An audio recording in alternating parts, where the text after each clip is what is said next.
Welcome to InfoStream, your daily current. Unsure what to listen to? Turn to us for today's headlines. Stay informed. UN report blames Israel for Gaza genocide. Trump sues NYT for $15 billion. A U.S. declares Colombia a failing drug war nation.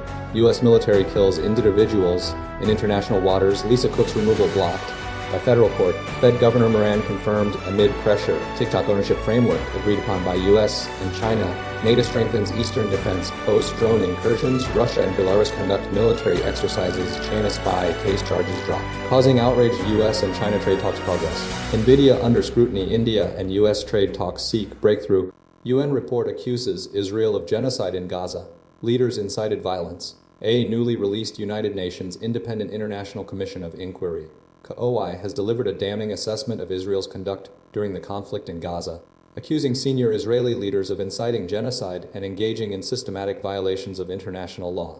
The report, released on Tuesday, details a pattern of actions by Prime Minister Benjamin Netanyahu, President Isaac Herzog, and former Defense Minister Yoav Gallant that demonstrate a deliberate intent to destroy Palestinians in Gaza, particularly targeting children and systematically inflicting inhumane living conditions through starvation and denial of essential supplies. The COI's central finding is that Israel's actions constitute genocide, citing statements made by Israeli officials as early as October 7, 2023, and the extensive targeting of Palestinian civilians, including the deliberate use of wide-impact munitions causing mass casualties. The report highlights the Commission's determination that Israeli leaders' rhetoric and policies fueled a systematic campaign of violence and collective punishment against the Palestinian population. The COI documented numerous instances of severe human rights abuses, including the sexual and gender-based violence perpetrated by Israeli security forces, the denial of medical care and humanitarian aid, and the targeting of schools, hospitals, and residential areas. The Commission's investigation uncovered evidence of systematic starvation and the deprivation of essential supplies, such as formula and medical care, inflicted upon Palestinian civilians, particularly infants. Furthermore, the report accuses Israeli officials of failing to adequately protect Palestinian civilians and of deliberately disregarding international law. The Commission's conclusions have drawn condemnation from Israel, which has dismissed the report as illegitimate and biased. The international community is now grappling with the gravity of the COI's findings and considering potential implications for future actions. The report's release marks a significant escalation in the debate surrounding the conflict and underscores the urgent need for accountability. The Charlie Kirk shooting investigation deepens with Discord confession. The investigation into the shooting of conservative commentator Charlie Kirk has intensified with new evidence emerging from a Discord chat group frequented by the suspect, Tyler Robinson. FBI Director Kash Patel revealed that Robinson communicated a chilling sentiment: some hatred cannot be negotiated with, within the group, indicating a premeditated intent to harm Kirk. Patel stated that investigators are currently analyzing numerous electronic devices seized from Robinson's home and his partner's residence, encompassing computers, laptops, gaming systems, and cell phones, to comprehensively trace his communications. Furthermore, the investigation has uncovered a significant Discord chat group where Robinson actively discussed the potential attack. The FBI is meticulously examining the chat logs to identify the extent of Robinson's planning and any potential accomplices. The revelation of this Discord group underscores the complexity of the investigation and the potential for a broader network of individuals involved. Adding to the developing narrative, a Washington Post report indicates that Robinson appeared to confess his involvement in the shooting within the same Discord chat group. While details remain limited, the report suggests Robinson admitted to carrying out the attack. This confession, if verified, represents a crucial breakthrough for investigators. The investigation is being overseen by the Justice Department, with the FBI leading the charge. Attorney General Pam Bondi has emphasized the department's inability to disclose specific details due to the ongoing nature of the inquiry. The investigation is focusing on Robinson's motives, his planning process, and any potential connections to other individuals or groups. The discovery of the Discord chat group and the apparent confession have significantly heightened the stakes in the case. Authorities are working to establish a timeline of Robinson's activities, analyze his communications, and determine the full scope of his intentions. The investigation is expected to continue for several weeks as investigators pursue multiple leads and gather additional evidence. The case has attracted considerable media attention and sparked debate about extremism and online radicalization. Trump files $15 billion defamation lawsuit against the New York Times. Former President Donald Trump has initiated a $15 billion defamation lawsuit against the New York Times, alleging a pattern of false statements and a deliberate attempt to damage his reputation. The lawsuit, filed in federal court in Tampa, Florida, centers on the Times' endorsement of Kamala Harris during the 2024 presidential election and broader accusations of defamation.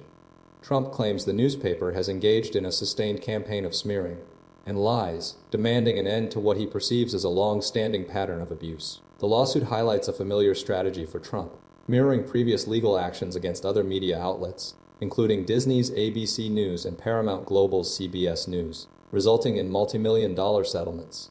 Trump's legal team is pursuing the claim that the Times has engaged in a highly sophisticated system of document and visual alteration to portray him negatively.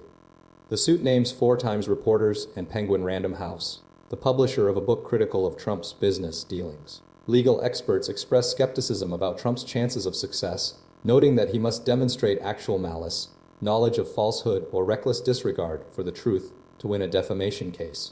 The Times has consistently rejected Trump's legal threats, arguing the lawsuits are attempts to stifle independent reporting and discourage critical coverage. Publisher A.G. Sulzberger has publicly condemned what he describes as an anti-press playbook, employed by those seeking to undermine journalistic integrity. The lawsuit echoes past legal battles, including the attempt to hold the Wall Street Journal accountable for reporting on a birthday letter allegedly sent to Jeffrey Epstein. The Times maintains the letter is a hoax and is utilizing the case to further scrutinize Trump's involvement with Epstein. Legal analysts warn that Trump's strategy is primarily focused on public relations and generating controversy rather than securing a legal victory. The Times is prepared for a protracted legal battle and intends to vigorously defend its journalistic practices. The ongoing legal actions against the Times demonstrate a continued effort to challenge Trump's attempts to control the narrative surrounding his presidency and legacy. U.S.-China reach framework deal on TikTok ownership following intense negotiations.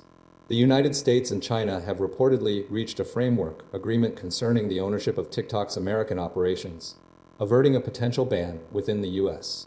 This development emerged from trade talks in Madrid, facilitated by U.S. Treasury Secretary Scott Bessent and Chinese Vice Premier He Lifeng, who have engaged in 4 meetings since May.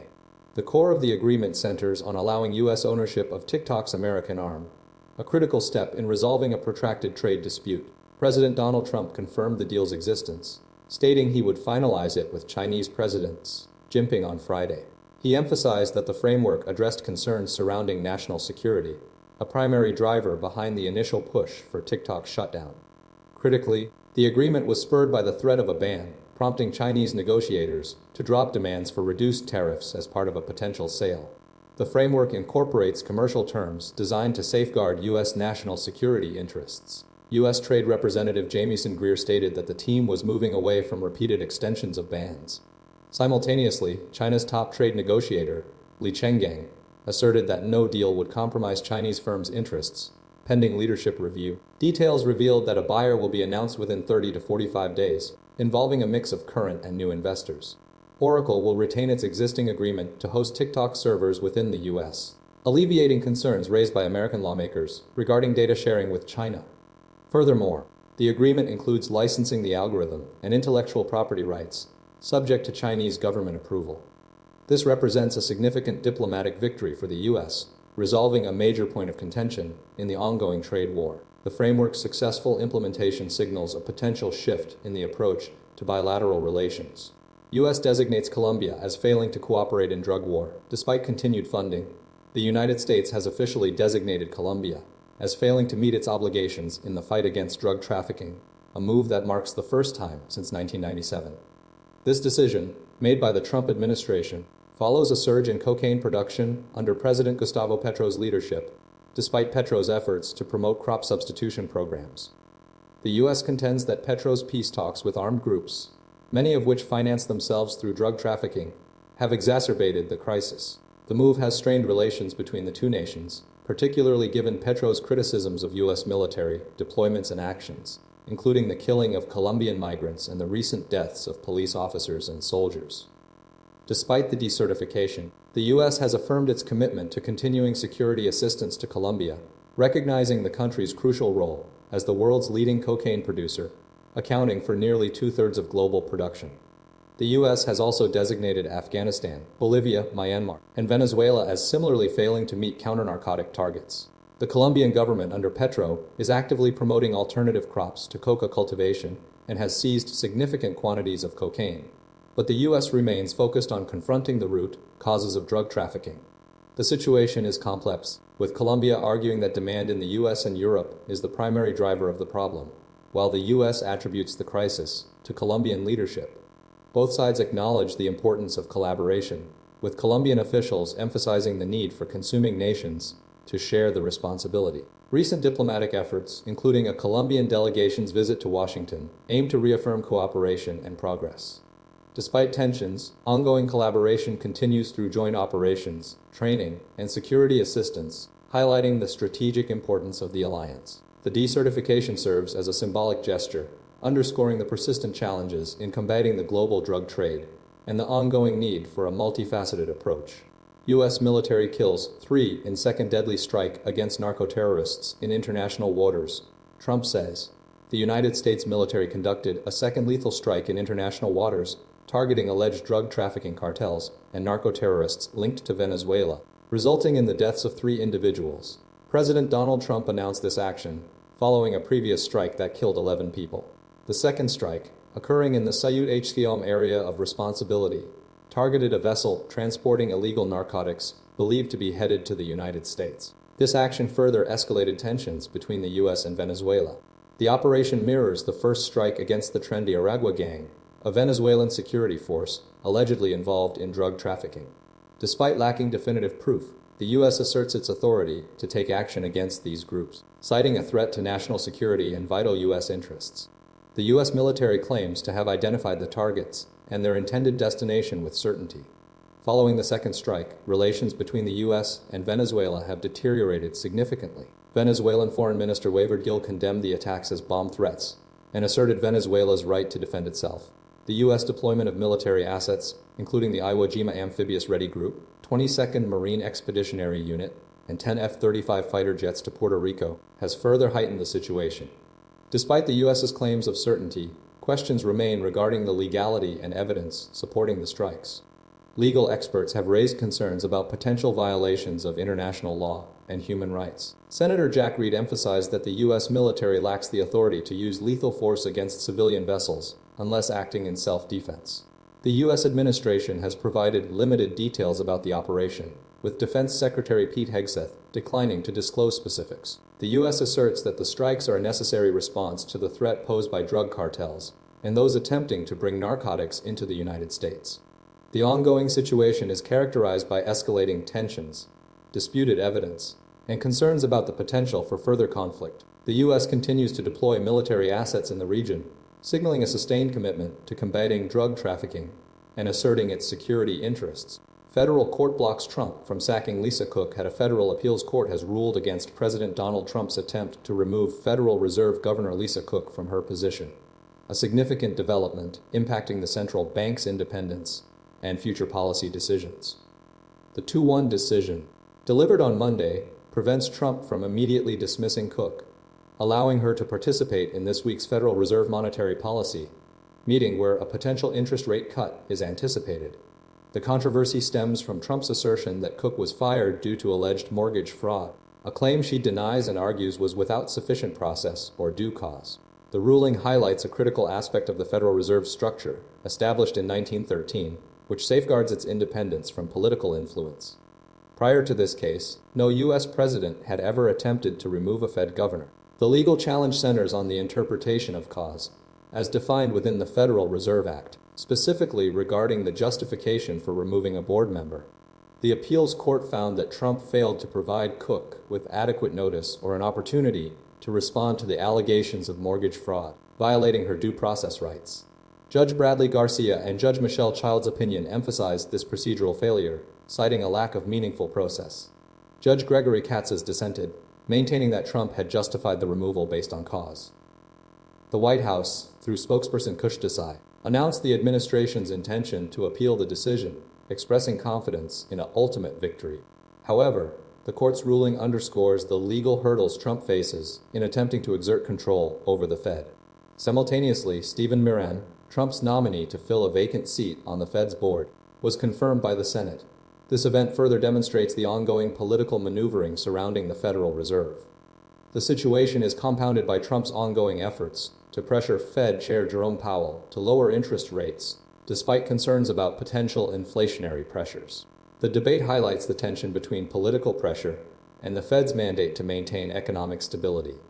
The court's decision reinforces the importance of the Fed's independence, a cornerstone of the U.S. economy, and prevents a potential disruption to monetary policy. Legal arguments continue regarding the definition of cause and the potential for future challenges to the Fed's autonomy. Stephen Miran confirmed as Federal Reserve Governor amidst White House pressure. The Senate confirmed Stephen Miran as a Federal Reserve Governor on Monday, a pivotal moment reflecting President Donald Trump's ongoing efforts to reshape the central bank's policies. The vote was narrowly 48-7, with Lisa Murkowski of Alaska being the sole Republican dissenting. Miran, currently chair of the Council of Economic Advisors, will become one of 12 voting members on the Fed's Board of Governors, playing a crucial role in determining interest rate decisions. His appointment marks the first time a sitting White House official has held such a position since the Fed's creation in the 1930s, raising concerns about the central bank's independence. The confirmation occurs as the Fed prepares for a two-day monetary policy meeting and amid a weakening U.S. labor market fueled, in part, by Trump's tariffs. Miran's support for these tariffs, arguing they won't cause inflation, aligns with the administration's broader economic strategy. The White House has repeatedly pressured the Fed, led by Chair Jerome Powell, to lower interest rates, a tactic that has involved personal criticisms. Despite Miran's assurances that he would operate independently and abide by ethics rules and federal law, Democrats remain skeptical. Concerns center on his transition from White House advisor to Fed governor and the potential for undue influence. The Senate Banking Committee questioned Miran's ability to distance himself from Trump, particularly regarding his plans for an unpaid leave of absence. Furthermore, the administration's attempt to remove Fed Governor Lisa Cook, the first black woman in that role, continues to unfold, with a recent appeals court ruling temporarily blocking the termination. This action highlights the unprecedented pressure being exerted on the Fed. Miran's confirmation represents a significant step in Trump's strategy to bend the Fed's historically independent nature. He defended his past writings advocating for Fed reform, emphasizing the importance of democratic oversight. The appointment's irony is noted, referencing a Manhattan Institute paper Miran co-authored criticizing the revolving door between the White House and the Fed. The situation remains complex, with ongoing scrutiny of Miran's potential influence and the continued challenges to the Fed's autonomy. Rising U.S. prices widen economic divide, accelerating inflation, partly driven by U.S. President Donald Trump's import tariffs, is exacerbating the economic divide between wealthier and lower-income Americans. Government data indicates businesses are beginning to pass on the costs of these tariffs to consumers, although overall inflation remains below its peak. However, individuals with lower incomes are disproportionately affected by rising prices, particularly for imported goods. Several individuals interviewed in New York City reported significant price increases on everyday items. Unique Clark, a nursing student, noted that meat, vegetables, and fruit are really drastically high in price, and back-to-school shopping for her daughter was very much higher compared to previous years. Similarly, Nancy Garcia, a publishing and gifts industry worker, stated that even the supermarket has gotten really expensive, leading her to engage in more frequent price comparisons. Data from the Labor Department confirms these observations, revealing a 0.5% increase in clothing prices and a 0.6% increase in grocery prices in August, with coffee, a tariff-sensitive product, experiencing particularly strong gains. Economists attribute some of this price volatility to the Trump administration's immigration policies, which have suppressed the workforce in food and agriculture, increasing labor costs. Ernie Tedeschi, director of economics at the Yale Budget Lab, emphasized that lower-income households tend to spend a larger proportion of their budgets on imports, making them more vulnerable to tariff-driven price hikes. The types of imports most affected, such as those from China, are often lower-priced goods. A Yale Budget Lab report found that core goods prices were 1.9% above pre-2025 trends as of June, indicating tariffs' impact on window coverings, appliances, and electronics. McDonald's CEO Chris Kempczynski has recognized this two-tier economy, where higher-income consumers continue to spend freely, while lower-income consumers struggle. Consequently, McDonald's is expanding its value menu to attract price-conscious customers. The situation highlights a growing economic disparity, with individuals' purchasing power significantly impacted by trade policies. The ongoing debate centers on the extent to which tariffs will sustain this upward price pressure and the long-term consequences for the nation's economic landscape. Google's fighting AI investment fuels UK ahead of Trump visit. Google is investing $5 billion in the UK, primarily through a new data center in Hertfordshire, coinciding with US President Donald Trump's state visit. The investment, totaling $1,735 million, is part of a broader strategy to solidify the US-UK technology partnership and addresses concerns surrounding AI's impact on the global economy. Chancellor Rachel Reeves emphasized the investment as a powerful vote of confidence and highlighted the government's AI Opportunities Action Plan, acknowledging ongoing work to fully capitalize on the AI boom. Ruth Porat, Google's president and chief investment officer, underscored the profound opportunities in the UK for Google's pioneering work in advanced science, while acknowledging potential downside risks that require collaborative mitigation. The new data center will employ air cooling technology and capture heat for use in heating schools and homes, and Google has secured a deal with Shell to supply 95% carbon-free energy. The investment is intended to bolster the UK's position in the burgeoning AI sector and address anxieties about job displacement. Porat stated that Google is actively focused on the AI jobs challenge, emphasizing collaboration between humans and AI rather than replacement. She highlighted the creation of entirely new industries and the potential for AI to enhance roles in sectors like nursing and radiology. The investment comes amidst broader concerns about the energy consumption and environmental impact of data centers. Google is committed to utilizing renewable energy sources and improving energy efficiency across its AI operations, including microchips, models, and data centers. The visit by President Trump is expected to further incentivize these large-scale U.S. investments in the UK, with further multi-billion-dollar commitments anticipated in the coming days. The pound has strengthened, partly due to expectations of interest rate changes and the influx of U.S. investment. Google's share price has surged in recent months, driven by the company's success in establishing itself as an AI-first business, following a period where it lagged behind competitors like OpenAI. The overall goal is to create a robust and innovative technology ecosystem in the UK, leveraging AI's potential while addressing potential challenges.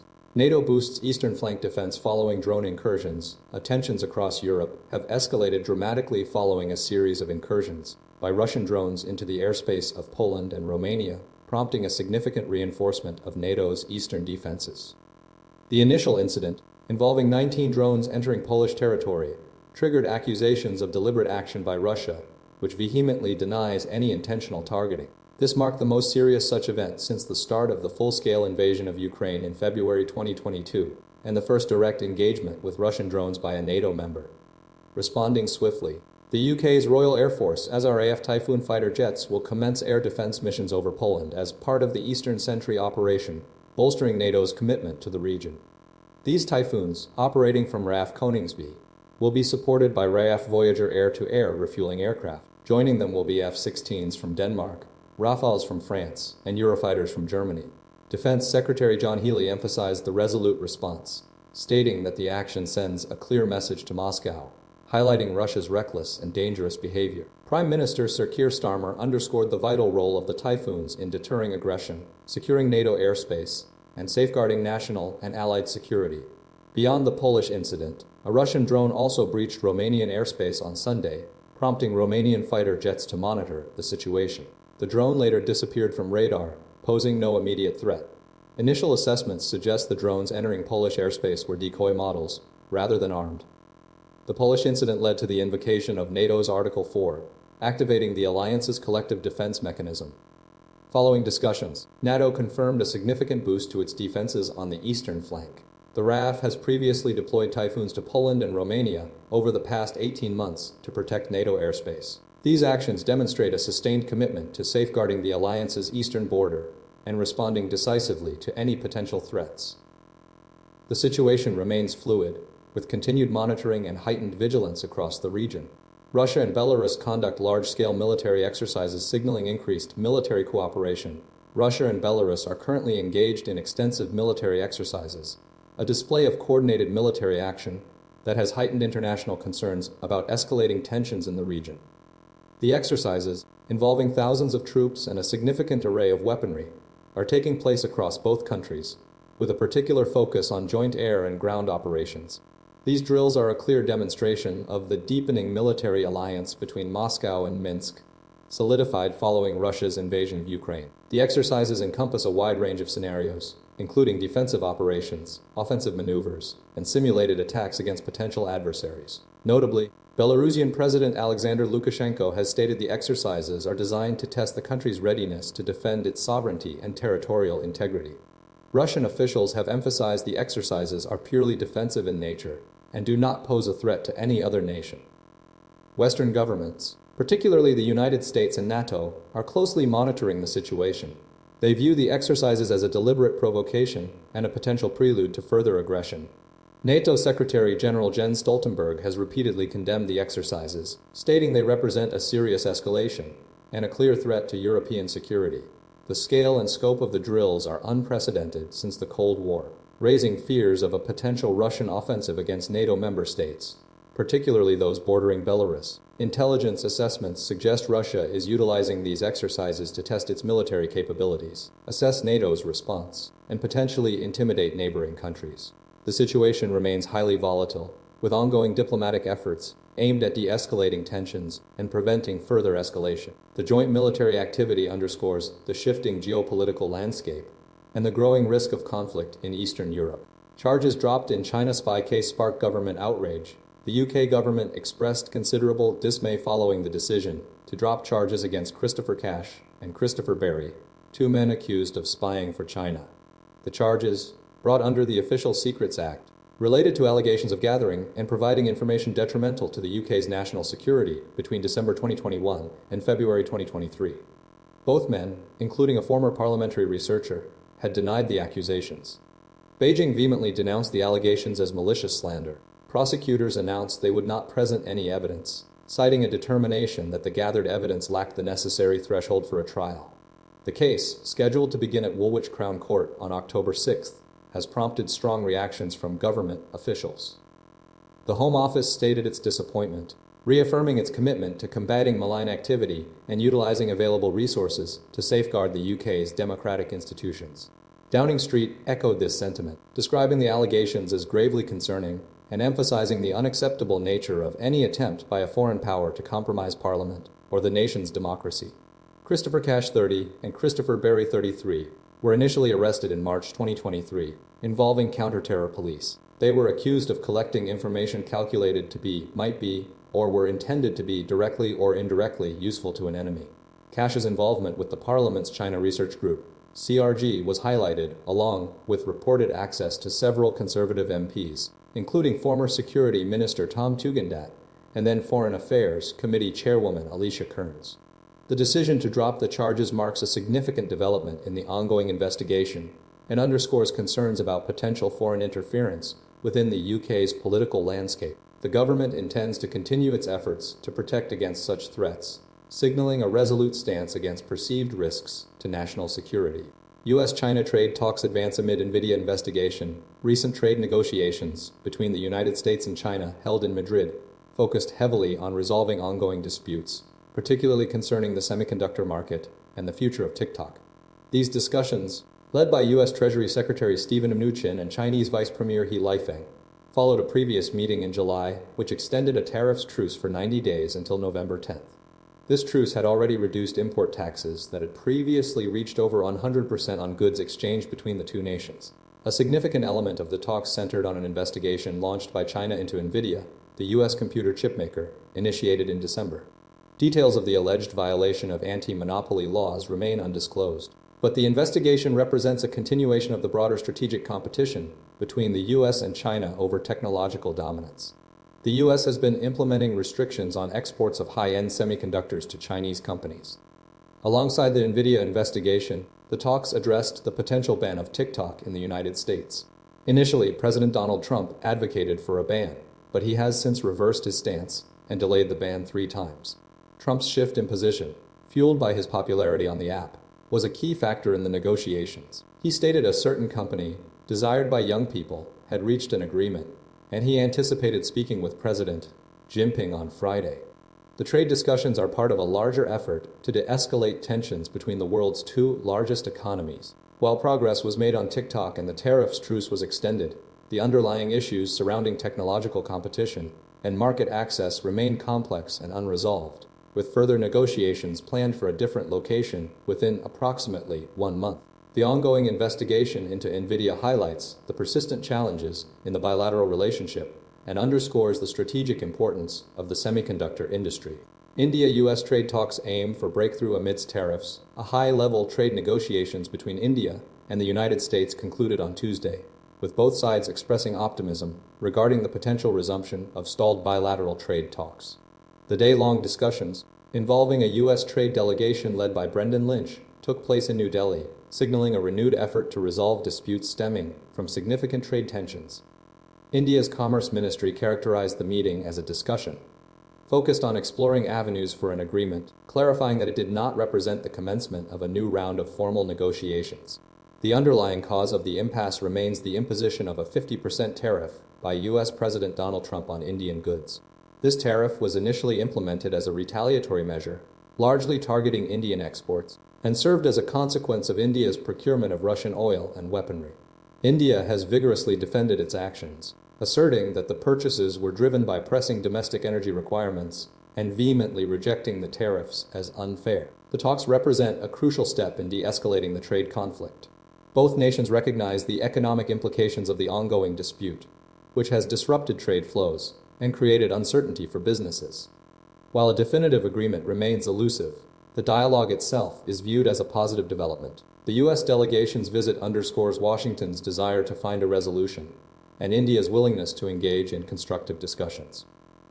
The next steps will likely involve further consultations and potentially a return to formal negotiation sessions, with the aim of ultimately addressing the tariffs and fostering a more stable trade relationship between the two economic powers. The focus remains on finding a mutually acceptable path forward.